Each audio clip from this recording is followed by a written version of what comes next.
बिस्मिल्लाहिर्रहमानिर्रहीम। Today's topic of discussion is paediatrics GIT. तो start करते हैं। सबसे पहले लैक्टोज इंटॉलरेंस वाला टॉपिक है। हम लैक्टोज इंटॉलरेंस वाला टॉपिक है, इसके अलावा एक और टॉपिक भी होता है लाइक सिलिक डिजीज़। इन दोनों को कैसे डिफरेंशिएट करना होता है। सिलिक डिजीज़ में यूजुअली जो डायरिया होता है वीनिंग के बाद होता है। लैक्टोज इंटॉलरेंस में डायरिया बिफोर वीनिंग होता है। Diarrhoea watery frothy short smelling होता है, बल्कि स्टूल होते हैं। ओके, बल्कि स्टूल तो स्टीटोरिया की वजह से भी होते हैं। अब स्टूल के अंदर रिड्यूसिंग सब्सटेंस होगा, क्योंकि जो लैक्टोज होता है वो रिड्यूसिंग सब्सटेंस होता है।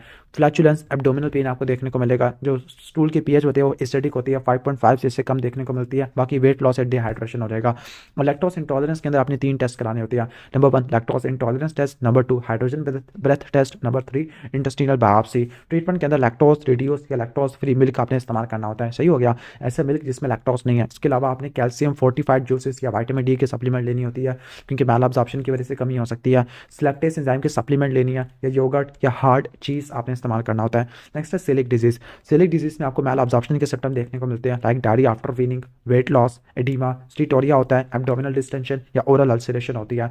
और बाज़ वक़्त ऐसा होता है कि सिलिक डिजीज़ आयरन या फोलेट एसिड डेफिशिएंसी के साथ प्रेजेंट करता है, या प्यूबर्टल डिले या शॉर्ट स्ट्रेचर करवा देता है, और उसके साथ स्किन की फाइंडिंग होती है जिसको बोलते हैं डर्मेटाइटिस herpetiformis। और coeliac disease osteoporosis, tetany, enteropathy associated T cell lymphoma, इसके अलावा इसोफेजियल स्क्वेमस सेल कार्सिनोमा और स्मॉल इंटेस्टाइन का एडिनोकार्सिनोमा करवा देता है। अब इसके डिफरेंशियल डायग्नोसिस के अंदर आपने तमाम मैल अब्जॉर्प्शन वाले डिजीज़ लिख देने हैं। सिलिक है, इसके अलावा और क्या क्या होते हैं, tropical sprue, Vipul disease, giardiasis और क्रॉन्स डिजीज़ है। अब इसमें जो इन्वेस्टिगेशंस होती है, क्या क्या कराओगे, पहले HLA करा लोगे, HLA DQ2 DQ8 है। CBC करा लोगे, इसमें आपको माइक्रोसिटिक या मैक्रोसिटिक हो सकता है। आयरन डेफिशिएंसी है तो माइक्रोसिटिक, और मैक्रोसिटिक जब वगैरह फोलेट की डेफिशिएंसी देखने को मिलेगी। बायोकेमिकल टेस्ट करा लोगे, हर चीज़ आपको कम देखने को मिलती होती है। क्लियर, डेक्सा स्कैन करा लोगे, उसमें आपको ऑस्टियोपोरोसिस मिलेगा। लेकिन अभी तक कोई भी काम की इन्वेस्टिगेशन नहीं आई। जो काम की इन्वेस्टिगेशन है वो सीरोलॉजी और डूडिनल जुजिनल बायोप्सी होती है। डूडिनल जुजिनल बायोप्सी के अंदर आप 4 या 4 से ज़्यादा बायोप्सी लेते हैं फ्रॉम सेकंड पार्ट ऑफ डूडिनम, और एक लेते होते हैं डूडिनल बल्ब से। अब बायोप्सी के अंदर आपको सब टोटल या विलस एट्रोफी देखने को मिलती है, क्रिप्ट हाइपरप्लेजिया और इंट्रापिथेलियल लिम्फोसाइटोसिस। सीरोलॉजी के अंदर anti TTG, anti endomysial, anti gliadin आपको एंटीबॉडी होती है। ठीक है, एंटी ग्लियाडिन IgG भी हो सकती है, IgA भी हो सकती है। मैनेजमेंट के अंदर डाइटरी थेरेपी के अंदर आपने सारी ज़िंदगी के लिए ग्लूटेन फ्री डाइट लेनी होती है, और आपने बार्ली, राई, ओट, व्हीट को आपने अवॉइड करना है। राइस, मीट, डेयरी प्रोडक्ट ले सकते हैं। अल्कोहल को अवॉइड करना है। अगर डर्मेटाइटिस herpetiformis है तो डेप्सोन लेना है। वाइटामिन्स मिनरल की सप्लीमेंटेशन करनी होती है। न्यूमोकोकल वैक्सीनेशन करनी होती है बिकॉज ऑफ सप्लीनिक एट्रोफी है। और अगर सीवियर डिजीज़ है, ग्लूटेन फ्री डाइट से ठीक नहीं हो रहा, तो आपने कॉर्टिकोस्टेरॉइड या इम्यूनोसप्रेसिव ड्रग इस्तेमाल करनी है। तो ऑलमोस्ट सिलिक डिजीज़ से काफ़ी सारे सवाल आया। आधे सवाल तो सिलिक डिजीज़ से आया और आधे सवाल डिहाइड्रेशन से आ जाएंगे। इसके बाद नेक्स्ट है विल्सन डिजीज़। विल्सन डिजीज़ को हेपेटोलेंटिकुलर डिजेनरेशन भी देखने को मिलती है। अगर कोई पॉजिटिव फैमिली हिस्ट्री हो, न्यूरोसाइकेट्रिक सिम्टम की हो, लीवर की इन्वॉल्वमेंट हो, तो ये विल्सन डिजीज़ होता है। विल्सन डिजीज़ में कोरिया होता है, हैंड राइटिंग अल्टरेशन देखने को मिलती है, यानी स्कूल में परफॉर्मेंस काफ़ी ख़राब हो जाती है। क्लियर, आइस में केसर फ्लैश रिंग की डेपोजिशन देखने को मिलती है, और हेपेटिक प्रॉब्लम देखने को मिलेगी like hepatitis, cirrhosis, fulminant hepatic failure है। डिफरेंशियल डायग्नोसिस के अंदर विल्सन डिजीज़ है, एक्यूट वायरल हेपेटाइटिस है। क्लियर, अल्फा 1 एंटीट्रिप्सिन डेफिशिएंसी है, ऑटोइम्यून हेपेटाइटिस, सॉरी हेपेटाइटिस बता दिया है, या ड्रग इंड्यूस हेपेटाइटिस है। इन्वेस्टिगेशन के अंदर पहले तो बेस लाइन्स है, वो किसी काम के नहीं है। इसके बाद टॉक्सिकोलॉजी स्क्रीनिंग करा लोगे, एक्यूट लीवर फेलियर के काजेस को रूल आउट करने के लिए, हेपेटाइटिस को रूल आउट करने के लिए आप मार्कर्स करा लोगे ABCDE के। अब कॉपर स्टडीज इंपॉर्टेंट है। अब कॉपर स्टडीज़ के अंदर आप सीरम कॉपर कराओगे, ज़्यादा भी हो सकता है, कम भी हो सकता है। राइस देखने को मिलेगा, ठीक। क्लियर, सेरालोप्लाज्मिन आपको कम देखने को मिलता है। यूरिनरी कॉपर कराओगे वो आपको राइस मिलेगा। और स्लिट लैम्प एग्जामिनेशन करा लोगे, जिसमें केसर फ्लशरिंग होती है। एंटीबॉडीज कराओगे, ENA अस्थमा टाइप 1 में होती है, एंटी एल्केम टाइप 2 में, और SLA टाइप 3 में होती है, या ऑटोइम्यून हेपेटाइटिस को रूल आउट करने के लिए। और न्यूट्रिशनल मैनेजमेंट क्या होती है, आपने कॉपर कंटेनिंग डाइट को लाइक लीवर, चॉकलेट, नट्स और ड्राई फ्रूट इनको नहीं खाना, और जो कॉपर वाले जो बर्तन होते हैं, यूटेंसिल्स, आपने उसको भी इस्तेमाल नहीं करना होता। तो ये आ जाएगा। डिफरेंशियल डायग्नोसिस के अंदर आपके सारे हेपेटाइटिस है, acute viral hepatitis, alpha 1 antitrypsin, drug induce है, ऑटोइम्यून है। ओके, विल्सन डिजीज की क्या मैनेजमेंट होती है, न्यूट्रिशनल मैनेजमेंट वही कि कॉपर डाइट को आपने अवॉइड करना है, और कॉपर यूटेंसिल्स को यूज़ नहीं करना। स्पेसिफिक के अंदर आपने चिलेटिक एजेंट इस्तेमाल करने हैं लाइक डी पेनिसिलामिन प्लस B6 है, ट्राइंटीन है, जिंक है, लीवर ट्रांसप्लांटेशन है, और सिबलिस की स्क्रीनिंग करनी होती है। नेक्स्ट है इंटरसेप्शन। इंटरसेप्शन पीडियाट्रिक इमरजेंसी होती है। कहती है क्या, किसी इन्फेंट को या छोटे बच्चों को अगर उसके स्टूल में ब्लड आ रहा है तो आपने इंटरसेप्शन को ऊपर रखना होता है। इसमें बच्चा काफ़ी ज़्यादा रो रहा होता है, स्क्रीम कर रहा होता है, टांगों को उठाया हुआ होता है, रोटा वायरस की वजह से भी हो सकता है। क्लियर, और चाइल्ड लिस्टलेस होता है, मतलब काफ़ी ज़्यादा पेन में होता है, बिलस या कॉन्स्पिकस वॉमिटिंग होती है, रेड क्यूरेंट जेली स्टूल एग्जाम्पल आपको देखने को मिलते हैं। एब्डोमिनल एग्जामिनेशन पे आपको अम्बिलिकल एरिया में सॉसेज शेप लंप होता है और आपको साइन ऑफ डांस देखने को मिलता है। साइन ऑफ डांस क्या होता है? Feeling of emptiness in the right tail एक फंसा है। तो the most common type of interception होती है और इलियोकॉरिक इंटरसेप्शन देखने को मिलती है। अब इंटरसेप्शन में जो मोस्ट सेंसिटिव टेस्ट होता है वो सीटी स्कैन होता है, जिसमें sausage shape soft tissue match देखने को मिलेगा। क्लियर। जो एक्सरे करा लोगे टारगेट या मेनिस्कस साइन होता है। डायग्नोस्टिक टेस्ट अल्ट्रासाउंड है, किडनी शेप मैच मिलेगा लॉन्गिट्यूडनल व्यू में, टारगेट या बुल्स आई साइन मिलेगा ट्रांसवर्स व्यू में। बेरियम एनीमा में आपको क्लास साइन देखने को मिलता होता है। मैनेजमेंट के अंदर आपने रिससिटेट करना होता है और जो एयर एनीमा आप इस्तेमाल करते हैं उससे आप हाइड्रोस्टैटिक रिडक्शन करते होते हैं और सर्जरी इलियोकोलेक्टमी प्लस प्राइमरी एनास्टोमोसिस कर लेंगे। नेक्स्ट है मैलन्यूट्रिशन। अच्छा, यहाँ पे मिस्टेक दी हुई है सिनेरियो में, इसका आंसर मेरेस्मनी है, इसका आंसर क्वाशियोरकर होता है। क्लियर। तो जो मैलन्यूट्रिशन होती है, सिवियर एक्यूट मैलन्यूट्रिशन कब लेबल करते होते हैं? जब आपको बायलैटरल कहने का मतलब पिटिंग एडिमा आपको देखने को मिले। इसके अलावा आपको कहने का मतलब है कि mid upper arm circumference 11.5 centimetre से कम देखने को मिले, या फिर आपको वेट ओवर हाइट आपको 3G स्कोर से कम देखने को मिले, तो आप इसको बोलते होते हैं सीवियर एक्यूट मैलन्यूट्रिशन। और सीवियर एक्यूट मैलन्यूट्रिशन की दो टाइप होती है, क्वाशियोरकर और मैरेस्मस होती है। क्लियर। आज जो क्वाशियोरकर होता है, क्वाशियोरकर को हम एडिमेटस सैम भी बोलते हैं, फैट शुगर बेबी सिंड्रोम भी बोलते हैं, डीकम्पनसेटेड या मैल अडाप्टिव सैम भी कहते होते हैं। अब जो क्वाशियोरकर होता है ये प्रोटीन की डेफिशिएंसी की वजह से होता है, एबनॉर्मल या एब्रप्ट वीनिंग की वजह से होता है, 6 मंथ से लेकर 3 ईयर्स पे देखने को मिलता होता है। क्लियर। काज क्या होते हैं? लो प्रोटीन इंटेक की वजह से, या फूड नहीं है, या सही से वीनिंग नहीं की। क्लियर। अब ये जो क्वाशियोरकर के बच्चे होते हैं अडाप्ट सही से नहीं कर पाते होते। क्लियर। जिसकी वजह से क्या होगा, इनमें प्रोटीन की डेफिशिएंसी होगी और मोर्टेलिटी काफ़ी ज़्यादा होती है। मून फेस देखने को मिलता है, मेंटल रिटार्डेशन होती है लाइक इरिटेबिलिटी, एपैथी, लिथार्जी होता है, एडिमा देखने को मिलता है, एब्डोमन प्रोटूबरेंट होता है जिसको पोर्ट बेली एब्डोमन कहते हैं, फैटी लिवर चेंजेस देखने को मिलती है। ओके। हिपैटोमेगाली होगी, स्किन पे आपको फ्लैकी पेन डर्मेटाइटिस होता है, एडिमा आपको इंक्रीज प्लाज्मा ऑन कॉर्टिक प्रेशर की वजह से देखने को मिलेगा। क्लियर। और जो क्लिनिकल पिक्चर होती है, एक छोटा सा चाइल्ड होगा जिसके सर पे बाल होंगे लेकिन उसमें फ्लैग साइन देखने को मिलेगा और वो पेट फूला हुआ होगा उसका। तो ये इंपॉर्टेंट पॉइंट होती है क्वाशियोरकर के। मेरिस्मस का आपने याद रखना है कि मेरिस्मस ऐसा होता है जैसे कोई मरा हुआ बच्चा है, यानी जिसके अगर कैलोरीज की डेफिशिएंसी है और अडाप्ट कर गया लेकिन कैलोरीज की डेफिशिएंसी है, कार्ब्स नहीं है, तो उसने प्रोटीन फैट को तोड़ना शुरू कर दिया, तो सीवियर इमेसिएटेड होता है। क्लियर। ओल्ड मैन अपीयरेंस आपको देखने को मिलती होती है, इंसुलिन आपको कम देखने को मिलती है, वोरेशियस एपिटाइट होती है, बैगी पेंट अपीयरेंस होती है, फेस पर रिंकल्स होता है, जैसे कोई ओल्ड मैन है वैसी अपीयरेंस देखने को मिलती होती है। Best indicator of malnutrition acute के लिए क्या करते होते हैं? वेस्टिंग करते होते हैं। वेस्टिंग का मतलब है वेट ओवर हाइट क्या हुई है, 2G स्कोर से कम हो गया। क्रॉनिक में स्टंटिंग होता है जिसमें क्या होता है, हाइट ओवर एज कम हो जाती है 2G स्कोर से। Calculation of daily energy requirement, तो 0 से लेकर 10 में तो आपने फार्मूला पढ़ा होगा कि 10 kg के लिए 100 होती है, अगले 10 से लेकर 20 के लिए आप क्या करते होते हैं, 50 ऐड करते होते हैं, और अगले 20 के लिए आप 20 ऐड करते होते हैं। What are the differential diagnosis of malnutrition? तो आपने मेरिस्मस, क्वाशियोरकर, ट्रॉपिकल सप्रू और सेलिक डिजीज रखना होता है। इन्वेस्टिगेशन क्या क्या करवा लोगे? पहले आप सिंपल बेस लाइन्स करा लोगे, CBC, ESR, CRP है। ब्लड ग्लूकोज आपको कम देखने को मिलेगा। ब्लड स्मेयर करा लोगे माइक्रोस्कोपी से। क्लियर। इन्फ्लेमेटरी मार्कर देखोगे, सीरम प्रोटीन देखोगे जो कि क्वाशियोरकर में कम हो जाती है लेकिन मेरिस्मस में नॉर्मल होती है क्योंकि कैलोरी की डेफिशिएंसी होती है मेरिस्मस में। अब इसकी मैनेजमेंट क्या होती है? अब जो मैनेजमेंट होती है ना माल न्यूट्रिशन की, सैम की जो मैनेजमेंट होती है, आपने इसको 3 फेज में डिवाइड करना होता है। पहला स्टेबिलाइजेशन फेज या एक्यूट फेज जो कि 1 हफ्ते तक चलता होता है। दूसरा न्यूट्रिशनल रिहेबिलिटेशन फेज जो कि दूसरे हफ्ते से लेकर 6ठे हफ्ते तक चलता होता है। और तीसरा होता है फॉलो अप फेज जो कि 6ठे हफ्तों के बाद देखने को मिलता है। जो आपने एक्यूट फेज में मैनेजमेंट करनी होती है, आपने डिहाइड्रेशन को ठीक करना है, हाइपोग्लाइसीमिया, हाइपोथर्मिया को ठीक करना है, इन्फेक्शन को मैनेज करना होता है, माइक्रो न्यूट्रिएंट की सप्लीमेंटेशन देनी होती है, इलेक्ट्रोलाइट बैलेंस को मेंटेन करना होता है। क्लियर। इसके बाद रिहेबिलिटेशन फेज आ जाता है जिसमें आप 150 से लेकर 250 किलो कैलोरी पर केजी पर डे ऐड कर देंगे और 3 से लेकर 5 ग्राम प्रोटीन दे दोगे। क्लियर। और इसमें आप माइक्रो न्यूट्रिएंट की डेफिशिएंसी को पूरा करोगे। इसके बाद फॉलो अप फेज होता है जिसमें रिलैप्स को प्रिवेंट कर दोगे। ओके, उम्मीद है कि समझ आ गया होगा। इसके बाद diarrhoea, this is one of the most important topic और यहाँ से ज़रूर सवाल आएगा। आई थिंक अब यही टॉपिक रह गया है। इसके बाद फिर हमने यहाँ पे प्लान ABC वगैरह पढ़ने ऐसे रिलेटेड। ओके, सही है। सही है। एक्यूट डायरिया, तो ये टॉपिक काफ़ी ज़्यादा इंपॉर्टेंट है और यहाँ से GIT में सवाल या तो एक्यूट डायरिया से आएगा या फिर आपको देखने को मिलेगा अभी जो शुरू में टॉपिक पढ़ा हमने सिलिक डिजीज़, यहाँ से सवाल आएगा। तो ये दोनों टॉपिक काफ़ी इंपॉर्टेंट होते हैं। तो जो डायरिया होता है, डायरिया के केस में डायरिया की वजह से क्या होती है, डिहाइड्रेशन होती है। अच्छा, एक्यूट डायरिया कब लेबल करते होते हैं? जब किसी बंदे को या किसी बच्चे को सडन ऑनसेट है, 3 या 3 से ज़्यादा लूज स्टूल है एक दिन के ऊपर और उसका जो ड्यूरेशन है 14 डेज से कम है। अगर 14 डेज से ज़्यादा हो तो उसको हम परसिस्टेंट डायरिया कहते होते हैं। ठीक है, परसिस्टेंट या क्रॉनिक डायरिया कहते होते हैं। क्रॉनिक डायरिया नॉन इन्फेक्शियस होता है और परसिस्टेंट इन्फेक्शियस होता है। क्रॉनिक डायरिया की जो एग्जांपल होती है वो लैक्टोज इंटॉलरेंस है, सिलिक डिजीज है, सिस्टिक फाइब्रोसिस है। जबकि परसिस्टेंट डायरिया में आपको पता है कि like E coli, salmonella, Shigella का इन्फेक्शन होता है। अच्छा, यहाँ पे ना आपने यहाँ पे डिहाइड्रेशन की पढ़नी है, असेसमेंट पढ़नी है और आपने इसके हिसाब से क्या करने हैं, प्लान्स बनाने होते हैं। फॉर एग्जाम्पल अगर कोई चाइल्ड है, एक्टिव है, अलर्ट है और नॉर्मल थर्स्ट है तो वो इसका मतलब है नो डिहाइड्रेशन है, तो इसमें आपने प्लान ए चलाना होता है, होम बेस्ड फ्लूइड देते होते हैं। क्लियर। इसके बाद अगर किसी को कहने का मतलब है किसी बच्चे को मेन जो आपने सम डिहाइड्रेशन और सीवियर डिहाइड्रेशन इसको आपने डिफरेंशिएट करना होता है। क्लियर। सबसे पहले आप जनरल अपीयरेंस देखते हैं। जो सम डिहाइड्रेशन वाला बच्चा होता है रेस्टलेस होता है, इरिटेबल होता है, जबकि सीवियर में आपको क्या देखने को मिलेगा, लेथार्जिक होगा, अनकॉन्शियस, टून होकर बैठा होगा। आइस को देखोगे नंबर 2, सम डिहाइड्रेशन में आइस संकन होती है, कहने का मतलब है सीवियर डिहाइड्रेशन में वेरी संकन या ड्राई आइज होती है, टीयर दोनों में एब्सेंट हो गए, म्यूकस मेम्ब्रेन दोनों में ड्राई होती है। थर्स्ट पे आते हैं। अब जो सम डिहाइड्रेशन वाला है वो ड्रिंक करेगा ईगरली, ओके, जल्दी जल्दी पिएगा, प्यासा होता है, लेकिन जो सीवियर डिहाइड्रेशन वाला वो पानी भी नहीं पिएगा, बहुत ज़्यादा थकावट वाला बच्चा होता है। स्किन पिंच टेस्ट करा लोगे, ओके, अगर स्किन पिंच टेस्ट स्लोली है तो वो सम डिहाइड्रेशन है, डैट मीन्स 1 सेकंड तक स्किन जाती होती है, ओके, और अगर स्किन 2 सेकंड से भी ज़्यादा टाइम ले रही है आने में तो उसका मतलब है क्या है, ये सीवियर डिहाइड्रेशन है। तो उम्मीद है कि आपको समझ आ गया होगा। सम डिहाइड्रेशन है तो प्लान बी, सीवियर डिहाइड्रेशन है तो प्लान सी, जिसमें IV रिंगल एक्टेड देते हैं 100 ml पर kg के हिसाब से चलाते होते हैं। क्लियर।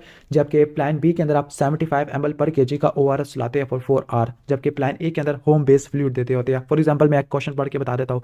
क्वेश्चन नंबर 1 में देखो, वॉमिटिंग और लूज मोशन है, डिहाइड्रेशन है, अनएबल टू ड्रिंक, ड्राउजी है, टून होकर बैठा हुआ है, अनेबल टू ड्रिंक है, मार्केटली संकन आइज है और वेरी पुअर है, यानी सारी चीज़ें इंडिकेट कर रही है सीवियर डिहाइड्रेशन को। अब इसकी आपने WHO प्लान सी को चलाना होता है। अच्छा, यहाँ पे जो फ्लूइड की रिक्वायरमेंट है ना, जो फ्लूइड रिक्वायर्ड होता है उसका फार्मूला होता है डेफिसिट प्लस मेंटेनेंस। डेफिसिट होता है 100 ml को मल्टीप्लाई कर देना kg से, और जो मेंटेनेंस है उसके लिए फार्मूला इस्तेमाल करते हैं हॉलीडे सिगार मेथड, वही वाला कि अगर 0 से लेकर 10 kg का तो 100 ml है, 10 से लेकर 20 का तो आपने 50 ऐड करना होता है, 20 से ज़्यादा का है तो आपने 20 ऐड करना होता है। अब जो प्लान सी आपने चलाना है, अब प्लान सी को अच्छे से पढ़ लो, क्योंकि इस बार भी सवाल प्लान सी का आने वाला है प्रॉफ के अंदर, प्लान सी या प्लान बी में से कोई एक आएगा। क्लियर। तो आई में क्या करना होता है, आपने IV फ्लूइड्स देने होते हैं। अब जो IV फ्लूइड्स होते हैं आपने 100 ml रिंगल लैक्टेट देना होता है, या नॉर्मल सलाइन भी दे सकते होते हैं। अब इसके जो टाइमिंग होती है वो डिपेंड करती है कि बच्चे की एज क्या है। अगर इन्फेंट है तो आपने तकरीबन 6 घंटों में फ्लूइड पूरा करना है, और इसका जो 30 ml है वो आपने क्या देना होता है, पहले घंटे में देना होता है, 70 ml आपने 5 आवर्स में देना होता है। क्लियर। लाइक इसका 10 kg इसने बताया हुआ है, ठीक हो गया। और अगर चाइल्ड 1 से लेकर 5 का है तो आपने क्या करना होता है, आपने 3 घंटे में पूरा करना है, यानी आपने 30 ml आपने 30 मिनट्स में देना है और बाकी 70 ml आपने 2.5 में देना होता है। अगर IV लाइन अवेलेबल नहीं है तो आपने NG पास करनी होती है। अच्छा, ये आपने दिया ना तो आपने रीअसेस करना होता है हर 1 से लेकर 2 घंटे के बाद। अगर हाइड्रेशन स्टेटस इंप्रूव नहीं हो रहा तो आपने IV ड्रिप को बढ़ा देना होता है। इसके अलावा हम ORS भी ऐड कर सकते हैं, और आपने इन्फेंट को 6 घंटों के बाद देखना है, ठीक है, और बच्चे को आपने 3 घंटों के बाद देखना है, और इसके हिसाब से आपने देखना है कि प्लान बी में आ रहा है, प्लान सी में आ रहा है, प्लान ए में आ रहा है। अगर आपके पास NG अवेलेबल नहीं है, सॉरी IV लाइन नहीं है, तो आपने NG देना है। NG में आपने 20 ml पर kg पर आवर के हिसाब से चलाना होता है, और 6 आवर्स से देना होता है ORS। अगर एब्डोमिनल डिस्टेंशन है तो आपने स्लो कर देना है, और ORS भी दे सकते हैं मुंह के रास्ते से, और 1 से लेकर 2 घंटे के बाद आपने असेसमेंट करनी होती है। What are the indication of antibiotic therapy. Antibiotic कब देते हैं, डायरिया के केस में। अगर आपको कौन सी एंटीबायोटिक दोगे, सुप्राफ्लॉक्सासिन दोगे। अगर कोई कॉलेरा है, डिजेंट्री है, लाइक डिजेंट्री क्यों होगी, ओके, निमोनिक है, इसका केस है, केस, ओके, क्लॉस्ट्रिडियम जिजिनाई है, ए से मईबियासिस होता है, ऐसा शिगेला साल्मिनेला है, और ई से इकोलाई होता है, या प्रीमेच्योर या मैलनरिश चिल्ड्रन होते हैं। क्वेश्चन नंबर 2 में देखो, जो लिथार्जिक और कुछ भी नहीं ले रहा, अब क्या कॉम्प्लिकेशन होती है डिहाइड्रेशन की, तो डिहाइड्रेशन की वजह से इलेक्ट्रोलाइट इंबैलेंस हो सकता है, मेनली हाइपोनाट्रीमिया और हाइपोक्लीमिया होता है, हाइपोग्लाइसीमिया भी हो जाएगा, मेटाबॉलिक एसिडोसिस हो जाएगा। क्लियर। एक बात याद रख लेना कि जो वॉमिटिंग की वजह से मेटाबॉलिक एल्किलोसिस और डायरिया की वजह से मेटाबॉलिक एसिडोसिस हो जाता है, एक्यूट रीनल फेलियर हो जाएगा डिहाइड्रेशन की वजह से, हाइपोवोलेमिक शॉक है, सीजर हो सकती है हाइपोनाट्रीमिया की वजह से, कोमा या डेथ हो सकती है। अब देखो क्वेश्चन नंबर 3 के अंदर क्या है, skin pinched very slowly, okay, सही है, तो इंडिकेट कर देगा सीवियर को, ऑलमोस्ट आप पढ़ लोगे ये वाला। इसके बाद है कि प्रिवेंटिव स्ट्रेटेजीज, कैसे प्रिवेंट करोगे डिहाइड्रेशन को या डायरिया को, तो आपने ब्रेस्ट फीडिंग को प्रमोट करना होता है, वैक्सीनेशन देनी होती है, हाइजीन को मेंटेन करना होता है, रोटावायरस की वैक्सीनेशन देनी होती है, मीजल्स की वैक्सीनेशन भी देते होते हैं क्योंकि वो भी डायरिया करवा देता है, कोलेरा वाले केसेस को आपने आइसोलेट करना होता है, कोलेरा की आपने वैक्सीनेशन देनी होती है। अब इसके बाद क्वेश्चन नंबर 6 है। क्वेश्चन नंबर 6 के अंदर है कि एक 3 ईयर ओल्ड बॉय है जिसको लूज स्टोल आता है। अब हिस्ट्री में क्या सवाल पूछोगे, ये सवाल 2017 में आया था। तो हिस्ट्री में क्या सवाल पूछा कि डायरिया से रिलेटेड, तो जनरल हिस्ट्री के सवाल होते हैं कि डायरिया का ऑनसेट क्या था, ड्यूरेशन क्या था, प्रोग्रेशन या कोई एग्रावेटिंग रिलीविंग फैक्टर क्या थे, ये आप बोलोगे, यानी ड्यूरेशन और diarrhoea, number of stool per day, consistency stool की क्या थी, स्टूल का कंटेंट क्या था, वॉमिटिंग आई थी या नहीं थी, यूरिन आया था नहीं आया था, कोई हाइपोवोलेमिक शॉक के फीचर तो नहीं थे, वैक्सीनेशन तो नहीं लगवाई, कोई डायरिया की हिस्ट्री तो नहीं है पास्ट। अब एग्जामिनेशन के अंदर क्या है, एग्जामिनेशन में वही चीज़ें, सबसे पहले जनरल बिहेवियर को देख लेते हैं कि लिथार्जिक तो नहीं है, अब वाइटल साइंस को देख लोगे, आइस को देखोगे, म्यूकस मेम्ब्रेन को देखोगे, टीयर की प्रोडक्शन को नोट कर लोगे, स्किन पिंच टेस्ट करा लोगे, ऑस्कल्टेशन ऑफ चेस्ट कर लोगे। अब इसके बाद मैनेजमेंट एज पर प्लान ए। अब प्लान ए आ गया। अब प्लान ए पे क्या होता है, आपने होम बेस्ड फ्लूइड देने होते हैं प्लान ए के अंदर। क्लियर। होम बेस्ड फ्लूइड देने होते हैं प्लान ए के अंदर। क्या होता है rule number 1, okay, give the child more fluid than the usual. Okay, सबसे पहले आपने एक्स्ट्रा फ्लूइड देना होता है, जितना मर्जी लेना चाहे, ठीक हो गया। ओके, मोस्टली आप ओआरएस भी दे सकते हो या होम बेस्ड फ्लूइड भी दे सकते होते हैं, ठीक हो गया। अब होम बेस्ड फ्लूइड के अंदर कौन कौन से है, सूप है, राइस वाटर है, योगर्ट है, क्लियर, ये हो जाएगा। और अगर बच्चा 2 साल से नीचे का है तो आपने 50 से लेकर 100 ml है, और 2 साल से ऊपर का है 2 से लेकर 10 का है तो आपने 100 से लेकर 200 है, और अगर 10 से ऊपर है तो जितना मर्जी फ्लूइड दे दो। रूल 2, आपने जिंक देना होता है 10 से लेकर 20 मिलीग्राम देना होता है। लाइक कहने का मतलब है कि अगर वो 6 महीनों तक का है तो 10 मिलीग्राम, 6 महीनों से ऊपर का तो 20 मिलीग्राम आ जाएगा। रूल नंबर 3, आपने चाइल्ड को फीड कराना होता है, फीडिंग को कंटिन्यू करना होता है, सही है। अब अगर कोई ब्रेस्ट फीडिंग पे है, कोई इन्फेंट है जिसको ब्रेस्ट फीडिंग हो रही थी तो आपने उसकी ब्रेस्ट फीडिंग करानी है। अगर वो ब्रेस्ट फीडिंग पे नहीं था तो आपने फार्मूला मिल्क आपने देना होता है, ओके, 3 घंटों के बाद। ओके, अगर चाइल्ड 6 महीनों का या उससे ज़्यादा का है या सॉफ्ट फूड ले रहा था तो आपने उसको सीरियल्स वगैरह देने होते हैं, और डायरिया को रुकने के बाद आपने एनर्जी रिच फूड्स देनी होती है। इन शॉर्ट, एक्स्ट्रा फ्लूइड दिया आपने, जिंक दिया, और आपने फीडिंग को कंटिन्यू किया, और वापसी कब करनी होती है, okay, after 5 days to follow up, ठीक हो गया। ओके, और जल्दी आपने फॉलो अप कर लेना है इन केस कि अगर वो कोई डेंजर साइन हो रही है, लाइक वो ड्रिंक नहीं कर पा रहा, बीमार हो गया, फीवर है, पुअर ड्रिंकिंग है, बुखार हो गया है, ब्लड स्टूल आ रहे हैं, ये आ जाएगा। अब इसके बाद ओआरएस की कंपोजिशन है। अब ओआरएस की composition, this is one of the ट्रिकीस्ट question, या ट्रिकीस्ट तो नहीं कहेंगे, ये रट्टा वाला क्वेश्चन है। तो ओआरएस की क्या कंपोजिशन होती है, तो पहले तो आपने याद रखना है कि ओआरएस में क्या क्या कंपोनेंट्स होते हैं। अब 2 ओआरएस है, स्टैंडर्ड ओआरएस और हाइपोस्मोलर है। तो ओआरएस में क्या होता है, ओआरएस में आपको आपने देखना है कि पहले तो याद रखो ओआरएस है क्या, oral rehydration solution. Rehydration solution, rehydration के लिए आप सोडियम दोगे, सोडियम क्लोराइड दोगे, सोडियम के साथ पोटेशियम भी आ जाएगा, पोटेशियम क्लोराइड है। इसके अलावा आप ट्राई सोडियम सिट्रेट ऐड कर दोगे, ट्राई सोडियम सिट्रेट है, ग्लूकोज है। पहले तो आपने कंपोजिशन याद रखनी है। दूसरा आपने ये याद रखना है कि जो ग्लूकोज होता है वो 20 होता है, ग्लूकोज की वैल्यू फिक्स्ड है स्टैंडर्ड ओआरएस में, ये आपने रट्टा मारना है, ग्लूकोज क्या 20 है, क्लियर। अब इसके बाद याद रखना है कि जो NaCl होता है ना, ओके, जो होता है 3.5, ठीक हो गया। और जो KCl होता है 1.5 होता है, और ट्राइसोडियम सिट्रेट होता है वो 3 तक होता है, ऑलमोस्ट 3 तक। ऐसे आप याद रख सकते हो कि जो KCl है वो 1.5 है, उसको डबल कर दो तो 3 बन जाएगा, और आपने 3.5 तक ले जाना उसको, तो ये आपका स्टैंडर्ड ओआरएस आ जाएगा। अब जो स्टैंडर्ड ओआरएस और हाइपोस्मोलर, हाइपोस्मोलर दैट मीन्स कि कोई चीज़ तो कम होगी जो ऑस्मोलैरिटी को कंट्रोल करती होती है। तो जो चीज़ कम होती है वो ऑस्मोलैरिटी 2 चीज़ों पर डिपेंडेंट होती है, सोडियम पर और ग्लूकोज पर। तो आपने ना ग्लूकोज को 13.5 पे ले जाना है, और जो आपने सोडियम है उसको 2.6 पे कर लेना है, तो ये आपका हाइपोस्मोलर आ जाएगा। अब याद करने वाला मिमोनिक था, वो मेरे ध्यान से निकल गया, तो उसके लिए माजरत।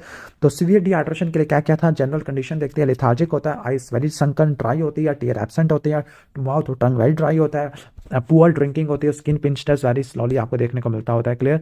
इसके बाद हम आगे चलते होते हैं, ओके, आगे चलते हैं, संकन आइस। अच्छा, क्वेश्चन नंबर 9 पे देखो, लूज स्टूल, वॉमिटिंग है, लिथार्जिक, लिथार्जिक चाइल्ड है तो सीवियर डिहाइड्रेशन हो जाएगा, क्लियर। इसके बाद है management of plan in case of some dehydration है। सम डिहाइड्रेशन में अब कैसे पता लगा सम डिहाइड्रेशन है, स्किन पिंच स्लोली जा रहा है ऑन पिंचिंग, ठीक है। अब प्लान बी के अंदर क्या होता है, आपने ओआरएस 4 घंटों तक देना होता है, 75 ml पर kg के हिसाब से देना होता है, और 10 से लेकर 20 ml पर kg आप ऐड कर लोगे फॉर ईच लूज स्टूल है। फीडिंग को कंटिन्यू करना है, अगर ज़्यादा ओआरएस मांगता है तो आपने दे देना है, अगर ओवर हाइड्रेशन नहीं हो रही और अगर पफी फेस हो गया तो आपने ओआरएस को स्टॉप कर देना, और आपने क्लियर फ्लूइड देनी है। बाकी जिंक सप्लीमेंट देनी होती है, ब्रेस्ट फीडिंग को कंटिन्यू कराना होता है, ओके, ओआरएस के पैकेट देने होते हैं, और रीअसेसमेंट करनी है 4 घंटों के बाद, क्लियर। क्या क्या इन्वेस्टिगेशन करा लोगे आप, CBC, ESR, CRP करा लोगे, ब्लड एग्जामिनेशन है, स्टूल एग्जामिनेशन है, यूरिया इलेक्ट्रोलाइट है, यूरिन कल्चर, यूरिन एनालिसिस कर लोगे, ब्लड कल्चर करा लोगे, एक्सरे चेस्ट करा लोगे। क्वेश्चन नंबर 12 के डिफरेंशियल पूछ रहा है, तो मैल अब्जॉर्प्शन वाले है, तो some dehydration, cholera, cow milk allergy है, सारे वाटरी के पूछ रहे होगे, वाटरी में cholera, lactose intolerance, coeliac disease आपका आ जाता होता है। इसके बाद हम MCQs पे आ जाते हैं, ओके, क्लियर। तो क्वेश्चन नंबर 1 है, क्वेश्चन नंबर 1 के अंदर आ जाते हैं, फीवर, वॉमिटिंग और जॉन्डस फॉर 3 days है, तो एक्यूट हिस्ट्री, एक्यूट हेपेटाइटिस है, हेपेटाइटिस ए के लिए IgM एंटीबॉडी को देखते हैं। क्वेश्चन नंबर 2 के अंदर है कि वेट 6.5 kg है, ड्राई स्पार्स हेयर है, स्केली हाइपोपिगमेंटेड लीजन है, और एडिमा इन फीट है, ओके, एडिमा इन फीट है, ओके, वेट भी काफ़ी ज़्यादा कम है। अब 2 साल का है, अब 2 साल वाले बच्चों में कितना वेट होता है, अच्छा जो होता है ना 6.5 kg होता है, 1 साल में तो आपको 10 kg होता है, आपने ये रट्टा मार लेना, और 2 साल में I think most probably, okay, कितना वेट होना चाहिए 2 साल के अंदर, ओके, तो 2 साल के अंदर होता है 14 kg होता है, 2 साल पे 4 गुना हो जाता है, लेकिन ये तो बहुत ज़्यादा कम है। और हाइपोपिगमेंटेड स्किन लीजन है, और एडिमा है, तो एक क्वाशियोर्कर में देखने को मिलता है। रिकरेंट डायरिया है, डायरिया को प्रिवेंट करने के लिए आपने रोटा वायरस की वैक्सीनेशन और ब्रेस्ट फीडिंग करवानी होती है, ओके, इसने यहाँ पर लिखा हुआ जिंक की सप्लीमेंटेशन है। रोटा वायरस की वैक्सीनेशन भी देते होते हैं, लेकिन जिंक के सप्लीमेंट वैसे, हाँ, जिंक भी वैसे डायरिया को रोकने के लिए इस्तेमाल होता है, यस, जिंक वैसे ज़्यादा अच्छा ऑप्शन है। बाकी रोटा वायरस की वैक्सीनेशन भी देते होते हैं प्रिवेंशन ऑफ डायरिया के लिए। अच्छा, ओके, हाँ नहीं, बल्कि रोटा वायरस तो प्रिवेंशन के लिए इस्तेमाल होता है, रिकरेंस के लिए। अच्छा, मोस्ट कॉमन एक्यूट हेपेटाइटिस जो कि फीकल और रूट से होता है वो हेपेटाइटिस ए और ई होता है। कॉन्जेनिटल हाइपरट्रॉफिक पायलोरिक स्टेनोसिस दो हफ्तों से लेकर 2 महीनों पर जाके प्रेजेंट करती होती है। ओके, तो around 2 months after the birth, इसने लिखा हुआ around 4 months after the birth. अब यहाँ पे बहुत ज़्यादा वेरिएशन है। मैंने जहाँ तक देखा था 2 मंथ से लेकर 2 वीक्स से लेकर 2 मंथ तक होता है, लेकिन यहाँ पे 4 मंथ लिखा हुआ है। बस यहाँ पे 2 वीक्स भी लिखा हुआ है, तो किसको सपोर्ट करेंगे। चलो सही है, ठीक है, 4 मंथ्स ही इंक्लूड कर लेते हैं। On routine examination of 2 month old baby है, डॉक्टर ने ये फाइंड किया कि जो सॉफ्ट लीवर यानी हेपाटोमेगाली है। ओके, तो जो बच्चों में हेपाटोमेगाली सप्लीनोमेगाली कॉमन होती है, अनलेस एंड अनटिल कोई और स्पेसिफिक साइंस सिम्टम मिल रहा है। एक बच्चा जिसको डायरिया, लिथार्जिक या सनकन आइस और 2 सेकंड से ज़्यादा का स्किन पिंच टेस्ट है, तो ये क्या होता है, सीवियर डिहाइड्रेशन होती है। क्लियर। इसके बाद नेक्स्ट हम आगे आ जाते हैं। और प्लान सी दे दोगे। Sodium concentration in low osmolar ORS, तो जो लो ओस्मोलर ओआरएस होता है सोडियम की कंसंट्रेशन 75 मिलीमोल होती है। ओके, इसने मिलीमोल में दिया हुआ है, हमने वहाँ पर याद किया था। ओके, 2.9 2.6 था आई थिंक वहाँ पर। क्लियर। परसिस्टेंट डायरिया कब लेवल करते होते हैं, जब ड्यूरेशन क्या हो 14 डेज से ज़्यादा देखने को मिलता है। और जो परसिस्टेंट डायरिया होता है वो यूजुअली क्या होता है, आपको इन्फेक्शियस होता है। जो क्रॉनिक होता है वो नॉन इन्फेक्शियस होता है। हेमाटोमेसिस है, नो हेपाटोमेगाली, लेकिन सप्लीनोमेगाली, आइसोफेजियल वायरसेस है, पोर्टल हाइपरटेंशन है। Okay, chloride content of oral rehydration fluid, तो जो क्लोराइड कंटेंट होता है ओरल रिहाइड्रेशन फ्लूइड में 80 मिली इक्विवेलेंट है। अब इसको रट्टा मारना है, फैक्चुअल क्वेश्चन है। Okay, 1.5 year old dehydrated children है, सीवियरली डिहाइड्रेटेड है, इनका लैक्टेट देना होता है। ठीक है, अब 10 kg का है, तो 10 kg का आपने पहले तो कैलकुलेट करना है कि इसका कितना बनेगा, इसका 1000 बनेगा। 1000 में से जो 300 है वो आपने पहले तीन अब एज देखो 1.5 ईयर है। ठीक है, तो आपने पहले आधे घंटे में 300 देना होता है और फिर आंकड़ा आपने 2.5 आवर्स में पूरा करना होता है। इसके बाद जीआईटी में डायरी आफ्टर फीडिंग का तो सीरियस डिजीज होता है। पेन राइट हाइपोकॉन्ड्रिया में जॉन्डिस, कुछ बाहर से गंद वाला खाया था तो एक्यूट हेपेटाइटिस है।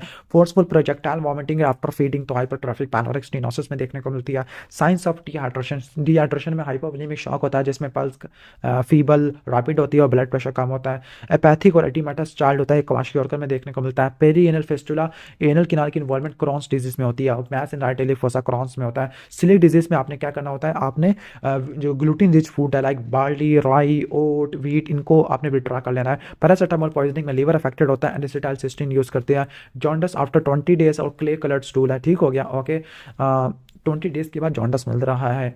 तो biliary atresia, clay coloured stool का क्या मतलब होता है, क्ले कलर्ड का स्टूल का मतलब होता है कि कोई ऑब्स्ट्रक्टिव जॉन्डस है, ठीक हो गया। ओके, इसके बाद नेक्स्ट है कि वाइट हॉट स्पॉट होते हैं, विटामिन ए डेफिशिएंसी में आपको देखने को मिलते होते हैं। ओके, हेपेटिक एनकेफेलोपैथी में अमोनिया का लेवल ज़्यादा देखने को मिलता होता है। हिस्ट्री ऑफ जॉन्डस और पॉजिटिव हिस्ट्री एंड सिबलिंग्स है, अभी भी सिबलिंग को हुआ था, अगर अभी भी हुआ है तो ये जॉन्डस हेपेटाइटिस ए की वजह से। अगर कोई फैमिली हिस्ट्री है तो ये विल्सन डिजीज भी हो सकता है। थर्स्टी और कैन टेक वाटर, तो ये सम या मॉडरेट डिहाइड्रेशन होता है, जिसमें आपने क्या करना होता है, आपने प्लान बी को फॉलो करना होता है। आपने 75 ml पर kg ORS देना for 4 hours. Reducing sugar in faces, तो लैक्टोज इंटॉलरेंस में होता है। एक बच्चा इमरजेंसी में आया विद मैरून कलर ब्लीडिंग, तो इंटरसेप्शन में होती है। ट्रीटमेंट क्या होता है इसका, hydrostatic reduction by air enema. Poor prognostic factor for cirrhotic jaundice, cirrhotic jaundice में अगर हिस्ट्री 7 दिन से कम की है, ज़्यादा की है, लीडिंग टू एन्सेफलोपैथी, तो ये पुअर प्रोग्नोस्टिक फैक्टर होता है। थिन स्ट्रीक ऑफ ब्लड है जो कि स्टूल में मिक्स है, इंटेस्टाइनल पॉलिप्स में देखने को मिलता होता है। एलिवेटेड यूरेनिक कॉपर एलिवेटेड होता है विल्सन डिजीज के अंदर। ग्रेड 4 स्टूल है with no blood for 12 day. Okay, सही है। Okay, with no blood for 12 days, तो एक्यूट वाटरी डायरिया में देखने को मिलता होता है। ठीक है, अब इसकी ग्रेडिंग आप देख लेना, अगर ब्लड नहीं है तो एक्यूट वाटरी डायरिया को कहा हुआ है। अच्छा, फ्लूइड फॉर सीवियर डिहाइड्रेशन है तो रिंगल लैक्टेट देते होते हैं 30 ml पर kg 1 घंटे में, और 70 ml पर kg आप देते होते हैं 5 आवर्स में, अगर वो इन्फेंट है। ठीक है, कन्फर्मेटरी इन्वेस्टिगेशन फॉर इंटरसेप्शन में म्यूकस इन स्टूल होता है, एब्डोमिनल पेन और डिस्टेंशन देखने को मिलती है, तो आपने बेरियम स्टडीज आपने करानी होती है। ठीक है, history of weaning at 7 month है। ओके, सही है, वीनिंग स्टार्ट किया, एब्डोमिनल डिस्टेंशन है, शॉर्ट स्ट्रेचर और बल्कि है। डायरी आफ्टर वीनिंग है, तो ये आपको देखने को मिलता होता है सिलिक डिजीज के अंदर। Okay, learning difficulty with ataxia है, लर्निंग डिफिकल्टी एटेक्सिया, और सिस्टर को भी ये सेम प्रॉब्लम है तो विल्सन डिजीज होता है। न्यूरोसाइकेट्रिक सिम्पटम होते हैं। ओलिव लाइफ मैस है तो ये पायलोरिक स्टेनोसिस में होता है। ओके, माल न्यूट्रिशन के अंदर वेस्टिंग को देखने के लिए आप एसेस करते, वेस्टिंग कैसे एसेस करते हैं, मिड अपर आर्म सर्कमफ्रेंस है। वैसे वेस्टिंग के लिए आपका होता है वेट ओवर हाइट होता है, 2 जी स्कोर से कम होना चाहिए। पैरासीटामोल पॉइजन के लिए एनेसिटाइलसिस्टीन यूज़ करते होते हैं। इनडाइजेशन अपॉन ईटिंग केक और बिस्किट्स व्हीट कंटेनिंग प्रोडक्ट है, सूजी वगैरह, तो ये सीलिक डिजीज आ जाएगा। ट्रीटमेंट ऑफ सीलिक डिजीज तो आपने ग्लूटेन फ्री डाइट देनी होती है। ब्लडी डायरिया अल्सरेटिव कोलाइटिस में होता है, पहले वाटरी फिर ब्लडी डायरिया, तो एंटीटॉक्सिजेनिक जो कि शीगा टॉक्सिन प्रोड्यूसिंग ईकोलाई की वजह से होता है।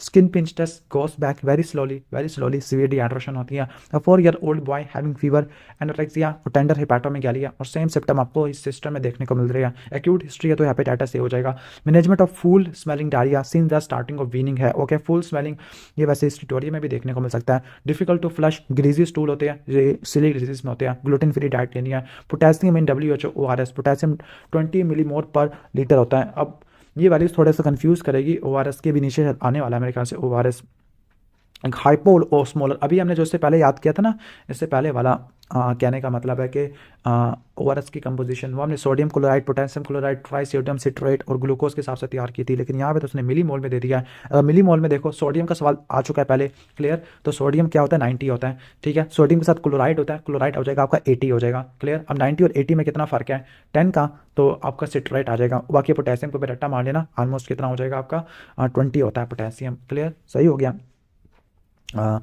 ओके, तो आप वैल्यू याद करनी पड़ेगी क्योंकि ये पहले 2-3 मरतबा आ चुका है। Severe diarrhoea leading to abdominal distension. Okay, तो एब्डोमिनल डिस्टेंशन है, वाटरी डायरिया है, तो हाइपरक्लीमिया और मेटाबॉलिक एसिडोसिस देखने को मिलेगा। डायरिया की वजह से मेटाबॉलिक एसिडोसिस होता है। Treatment of acute hepatic failure, confusion और कन्वल्जन है, ठीक हो गया। एक्यूट हेपेटिक फेल्योर वाले पेशेंट में आपको कन्वल्जन देखने को मिल रही है, तो ये हेपेटिक एनकेफेलोपैथी है, अमोनिया का लेवल चेक कराना होता है। नेक्स्ट है नॉर्मल LFT है। ओके, स्प्लीनोमेगाली और हेमाटोमेसिस और मलीना है, लेकिन LFT नॉर्मल है, लीवर का कोई डिजीज़ नहीं है। डेट मीन से पोर्टल वेन थ्रोम्बोसिस है, उसकी वजह से पोर्टल हाइपरटेंशन हो गया है। एटोपी है, ग्रोथ रिस्ट्रिक्शन है, वीजिंग है, diarrhoea after milk consumption. Okay, atopy that means allergy की टेंडेंसी होती है, तो ये मिल्क प्रोटीन एलर्जी में देखने को मिलती होती है।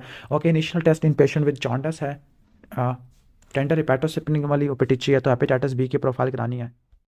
Bloody stool with रेमिशन and relapse, तो अल्सरेटिव कोलाइटिस में देखने को मिलते हैं। इन्वेस्टिगेशन ऑफ चॉइस इन सिलिक डिजीज, रूटीन और जुजिनल बायोप्सी होती है।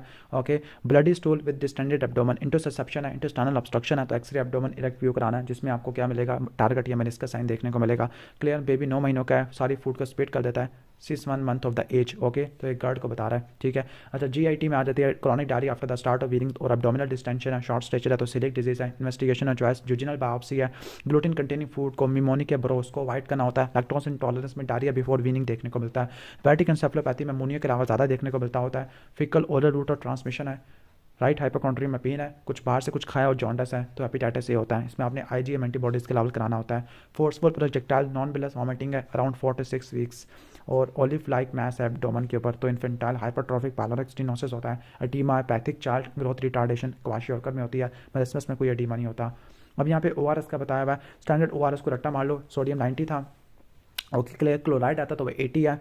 ओके, सिट्रेट 10 होता है, और पोटेशियम आपको 20 देखने को मिलता होता है, सही है। और बाकी अगर जो हाइपोस्मोलर होता है उसमें आपने 90 से 75 कर देना है। ओके, पोटेशियम सेम है, क्लोराइड को भी आपने 65 कर देना है। WHO classification of malnutrition है, लाइक मॉडरेट और सीवियर। सीवियर में क्या होगा, वेट फॉर हाइट, यानी जो वेस्टिंग का शो करा वो 70% से कम है, और जो स्टंटिंग है वो 85% से कम है, तो वो सीवियर आ जाती है। क्लियर, मॉडरेट के अंदर 70 to 79 है, और स्टंटिंग 85 to 89 होती है।